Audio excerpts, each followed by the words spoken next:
الحمد للہ رب العالمین والعاقبۃ للمتقین والصلاة والسلام علی سید المرسلین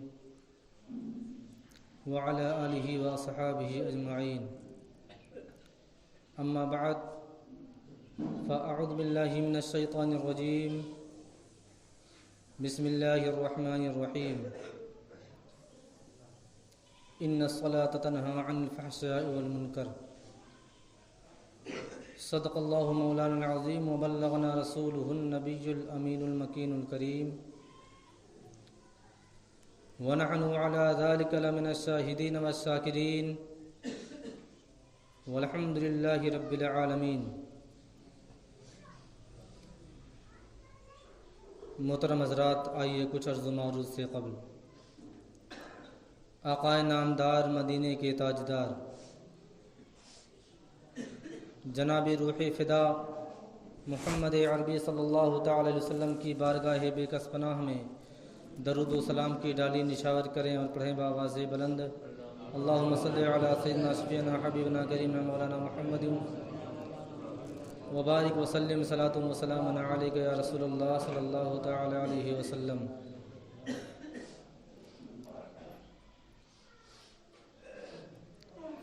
میں نے جس آیت مقدسہ کی تلاوت کا شرف حاصل کیا،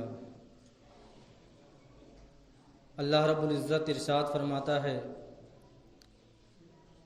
ان الصلاۃ تنہی عن الفحشاء والمنکر، جس کا ترجمہ ہوا کہ بے شک نماز بے حیائی اور بری باتوں سے روک دیتی ہے۔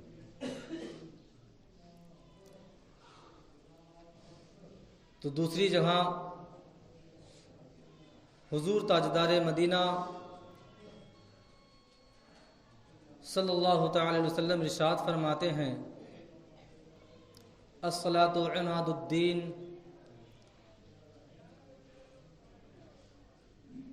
فقد اقامها ومن اقام الدین ومن ترکها فقد ہدم الدین۔ شاعر کہتا ہے کہ پیش نظر ہے خالق اکبر نماز میں،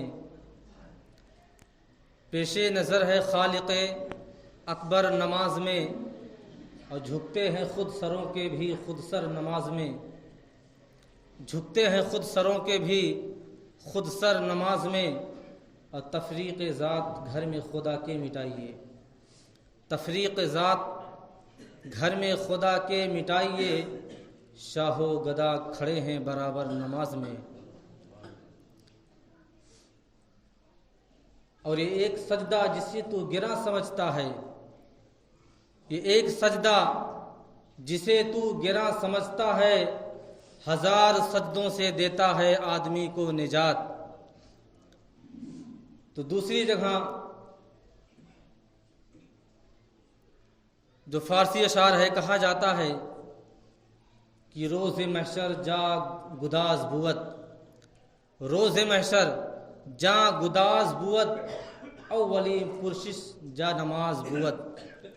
یعنی اللہ تبارک و تعالی کا فرمان ہے، نبی پاک کی حدیث پاک ہے کہ کل بروز قیامت جب لوگوں سے حساب و کتاب لیا جائے گا، جب لوگوں سے ان کے بارے میں دنیا میں آپ نے کیا کیا، رب تبارک و تعالیٰ اپنے سامنے کھڑے ہو کر کے پوچھے گا اے میرے بندو، کیا تم نے اس آیت مقدسہ کی تلاوت نہیں کیا تھا وما خلقت الجن والانس الا ليعبدون؟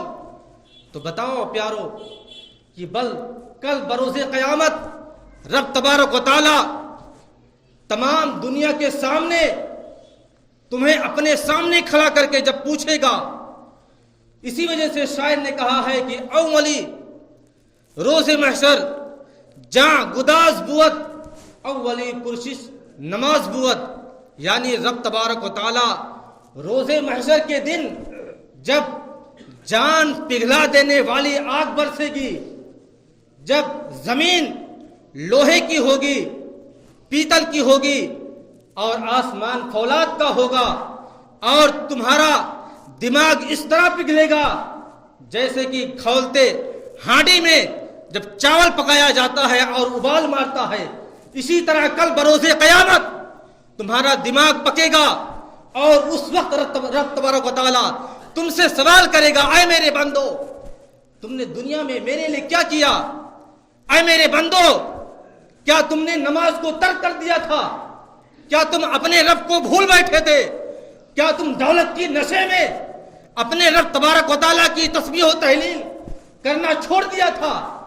بتاؤ مسلمانوں، اس وقت جب رب تبارک و تعالیٰ کی للکار گونجے گی، روز محشر کے دن جب تمہارا کوئی حامی نہیں ہوگا، جب تمہارا کوئی پرسان حال نہ ہوگا اور جان کو پگھلا دینے والی گرمی ہوگی، تو بتاؤ رب تبارک و تعالیٰ کے سامنے کیسے جواب دو گے؟ یقیناً آج ہمارا اور آپ کا یہ منشا ہونا چاہیے، نظریہ ہونا چاہیے، طور و طریقہ ہونا چاہیے کہ سب سے پہلے رب تبارک و تعالیٰ کی بارگاہ میں سر بسجود کر لیں، اس کے بعد پھر اپنے کاروبار کی طرف توجہ دیں۔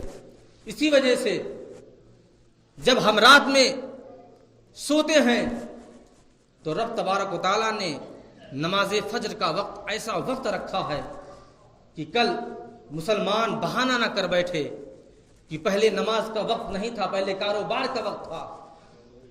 آنکھ کھلتے ہی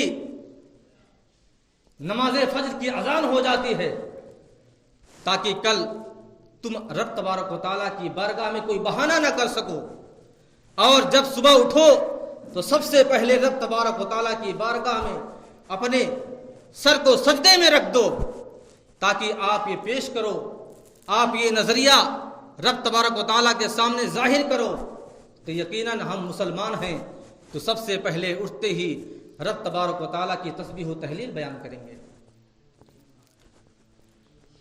دنیا میں بہت سے مسلمان آئے اور چلے گئے، ہر ایک مسلمان کو کل نفس ذائقۃ الموت کا مزہ چکھنا ہے۔ جو دنیا میں آیا اس کو ہر حال میں موت کا مزہ چکھنا ہے، لیکن کیا کبھی مسلمان نے اس بات پر غور کیا کہ ہم دنیا میں رہے تو رب تبارک و تعالیٰ کے کتنے سجدے کیے، اس کی بارگاہ میں کتنی نمازیں ادا کی؟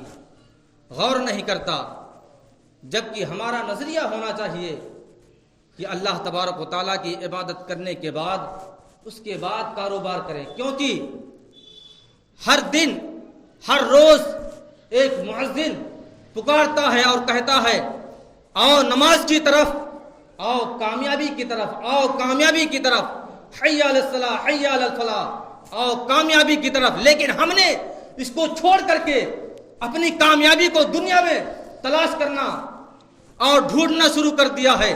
اسی وجہ سے آج مسلمان پریشان ہے، کیونکہ رب تبارک و تعالیٰ کا فرمان ہے کہ نماز تمہیں کامیابی تو نماز میں ملے گی، پہلے نماز ادا کرو، اس کے بعد کامیابی نہ ملی تو پھر ہم کو کہو۔ رب تبارک و تعالیٰ ایک مؤذن کی ڈیوٹی لگایا ہے جو ہر دن 5 وقت بلاتا ہے آؤ کامیابی کی طرف، لیکن لوگ اپنی دولت کے نشے میں چور ہیں، لوگ اپنے کاروبار میں مشغول ہیں اور رب تبارک و تعالیٰ کو بھول بیٹھے ہیں۔ اسی وجہ سے آج ہم پریشان حال ہیں، کیونکہ ہم نے اپنے اسلاف کے طور و طریقوں کو چھوڑ دیا ہے، ہم نے اپنے نبی کی زندگی کو اپنایا نہیں، اپنے صحابہ کرام کی زندگی کو ہم نے اپنایا نہیں، اس وجہ سے آج ہم پریشان حال ہیں۔ اسی زمانے کی بات ہے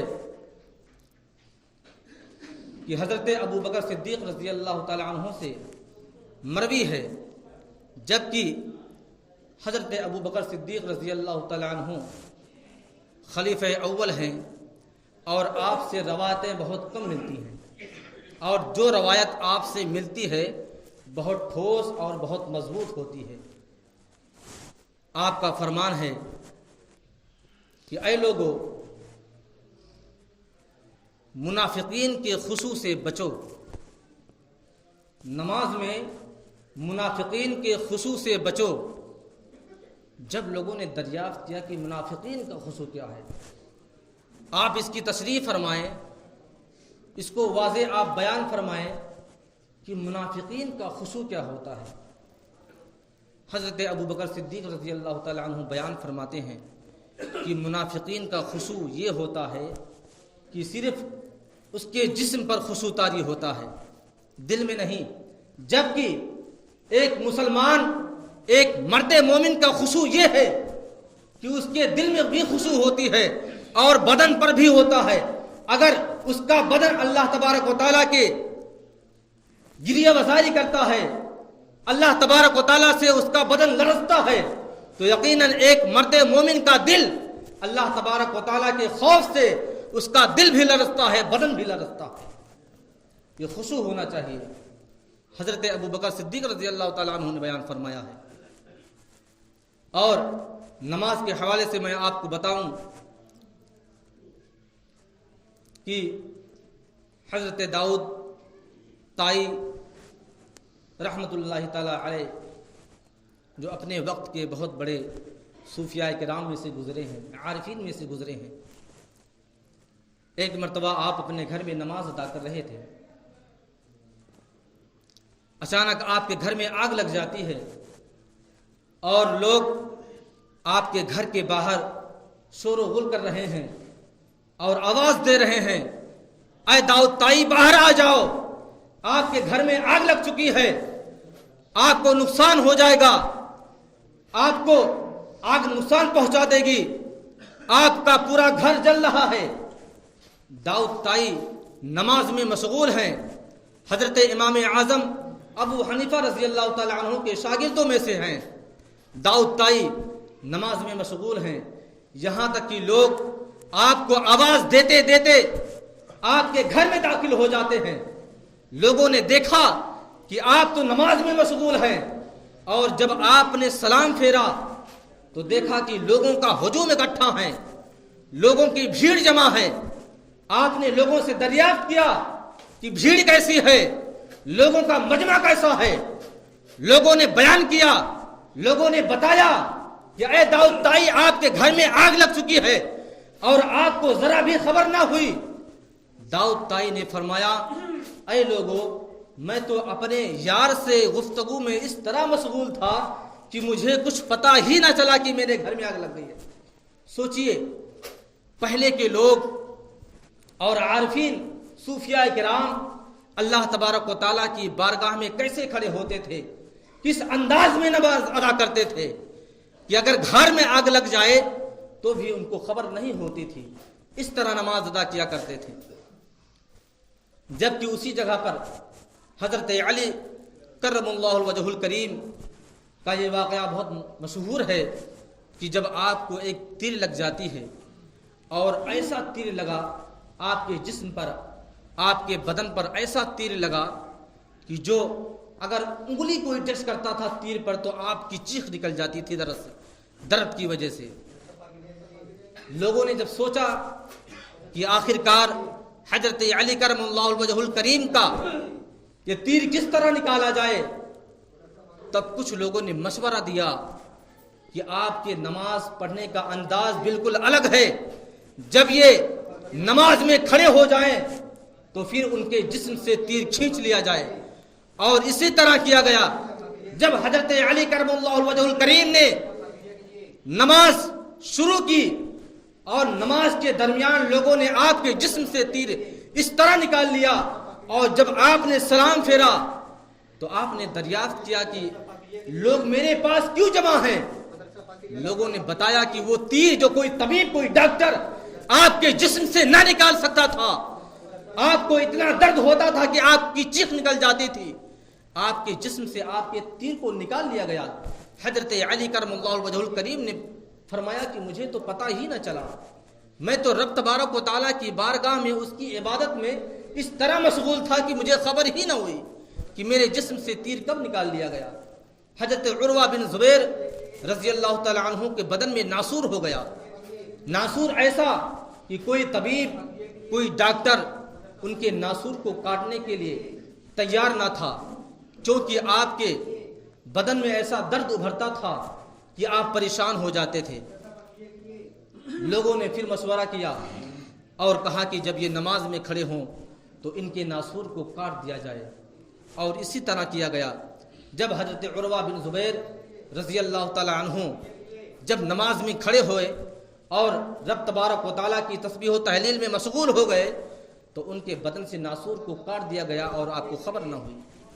بتانے کا مقصد ہے کہ پہلے کے لوگ عارفین صوفیاء کرام اس طرح نماز ادا کرتے تھے کہ ان کے بدن سے کوئی بھی ایسی نازیبا چیز نکال لی جاتی تھی تو آپ کو ذرا برابر خبر نہ ہوتی تھی. ایسے لوگ نماز ادا کرتے تھے. ایک پروفیسر صاحب اپنے کلاس میں بچوں کو تعلیم دے رہے تھے. پروفیسر نے سوال کیا چند بچوں سے کہ بچوں یہ بتاؤ کہ نماز کون شخص نہیں پڑھتا. بچہ تھا، چھوٹا تھا. اس نے کہا کہ استاد جی نماز وہ شخص نہیں پڑھتا جو مر جاتا ہے. وہی شخص نماز نہیں پڑھتا جو مر جاتا ہے، وہ نماز نہیں پڑھتا. پھر دوسرے بچے نے بڑے ہی معصومیت سے جواب دیا کہ استاد جی نماز وہ شخص نہیں پڑھتا جو کافر ہے. تیسرے بچے نے بڑے ادب و احترام سے جواب دیا کہ استاد جی نماز وہ شخص نہیں پڑھتا جس کو نماز پڑھنی نہیں آتی، جس کو طریقہ نہیں معلوم ہے. اب بچے تو اپنا جواب دے کر کے نکل گئے، لیکن استاد کا ذہن گھومتا رہا، ان کا دماغ چکرا گیا کہ ہمارا شمار کن چیزوں میں ہے، مرنے والوں میں ہے یا کافروں میں، یا نماز کا طریقہ نہ جاننے والوں میں ہے. پروفیسر کا دماغ گھومتا رہا، چکراتا رہا کہ آخر کار ہمارا کن لوگوں میں شمار ہوگا. کیا ہمارا شمار ان لوگوں میں ہے جو مر گئے؟ کیا ہمارا شمار ان لوگوں میں کیا جائے گا جو کافر ہو چکے؟ کیا ہمارا شمار ان لوگوں میں کیا جائے گا جن کو نماز پڑھنی نہیں آتی؟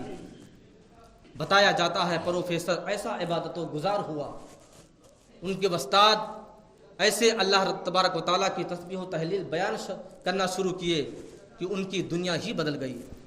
بتانے کا مقصد یہ ہے کہ اگر رب تبارک و تعالیٰ نے ہمیں زندگی میں ایک سے بڑھ کر ایک نعمتیں عطا فرمائی ہیں، آج اگر آپ غور کریں، سوچیں، اور اگر آپ کا ایک پیر سلامت نہ ہو تو ذرا اس شخص سے پوچھئے جس کو اللہ تبارک و تعالیٰ نے ایک پیر سے معزول کیا ہے. کتنی بڑی نعمت ہے کہ اگر ہم اس کا شکر پوری زندگی ادا کریں تو ادا نہیں کر سکتے. اس شخص سے پوچھئے جو دونوں آنکھوں سے نابینا ہے، تب آپ کو پتہ چلے گا کہ اللہ تبارک و تعالیٰ نے ہم کو کتنی بڑی بڑی نعمتوں سے سرفراز کیا ہے کہ اگر ہم اللہ تبارک و تعالیٰ کی تسبیح و تحلیل، اس کا شکر پوری زندگی ادا کریں تو ادا نہیں کر سکتے. پیارے، ہمارا کہنے کا مقصد یہ ہے کہ اگر اللہ تبارک و تعالیٰ نے ہمیں اتنی بڑی بڑی نعمتوں سے سرفراز کیا ہے تو ہمارا بھی حق بنتا ہے کہ ہم بھی اللہ تبارک و تعالیٰ کی بارگاہ میں سر بابا سجود کریں، اللہ تبارک و تعالیٰ کی دل سے عبادت و ریاضت کریں. کیونکہ آپ غور کریں گے کہ ٹھنڈیوں کے موسم میں دیکھیے کتنے لوگ نماز فجر میں غائب رہتے ہیں. جو لوگ نماز پڑھتے بھی ہیں وہ بھی ٹھنڈک کی موسم میں غائب ہو جاتے ہیں. اکثر مسجدیں خالی ہو جاتی ہیں، اکثر صفیں خالی رہتی ہیں. گرمیوں کے موسم میں اگر آپ 3 صف کو دیکھیں گے تو ٹھنڈی کے موسم میں آپ کو ایک ہی صف نظر آئے گی. مسلمانوں، آپ تہیہ کر لیجئے، ارادہ کر لیجئے کہ اللہ تبارک و تعالیٰ کی بارگاہ میں ٹھنڈی ہو یا گرمی ہو، ہمیشہ اللہ تبارک و تعالیٰ کی عبادت و ریاضت کرنا ہے اور اسی کے نقش قدم پر چلنا ہے اور اسی کی تسبیح و تحلیل کو بیان کرنا ہے. رب تبارک و تعالیٰ کی بارگاہ میں دعا ہے کہ رب تبارک و تعالیٰ ہم تمامی مسلمانوں کو نیک بنائے، ایک بنائے، صراط مستقیم پر چلنے کی توفیق و رفیق عطا فرمائے اور نمازوں کی پابندی کرنے کی توفیق و رفیق عطا فرمائے. وآخر دعوانا الحمدللہ رب العالمین. السلام علیکم ورحمۃ اللہ وبرکاتہ. ایک اعلان ہے، مبین کباڑی کی طبیعت خراب ہے، ان کے لیے آپ تمام حضرات دعا فرمائیں.